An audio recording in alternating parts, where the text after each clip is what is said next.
Откако премиерот Мицкоски одсобра ниската говорница, повика опозицијата да ги подржи измените на изборниот законник за една изборна единица, лидерот на опозицијската СДСМ Венко Филипче изјави дека во партијата се подготвени да разговараат за предлогот, но смета дека вакви измени треба да се дел од поширока политичка дебата, која би опфатила повеќе прашања поврзани со изборите. Подготвени сме да разговараме за било што, меѓутоа тоа е работа која што треба да учествуваат сите политички партии.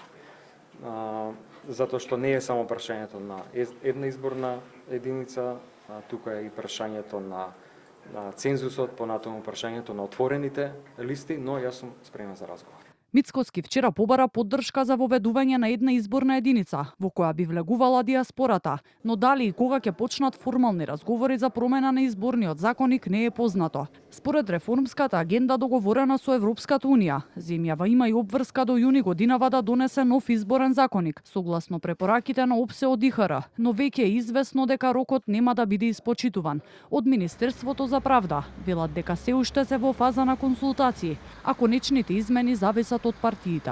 Министерството за правда ги започна подготовките, но без поддршка од политичките чинители, неговото донесување не може да се реализира.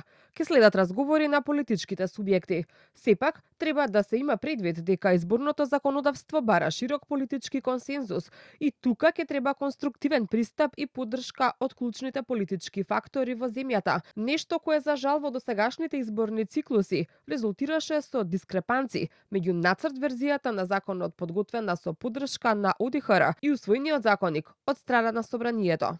Соопштија од Министерството за правда. Последните измени на изборниот законник беа направени лани на 7 март, во пресрет на парламентарните избори, кога и власти и опозицијата се договорија и го подигнаа цензусот за независните листи, што сега ги укина Уставниот суд.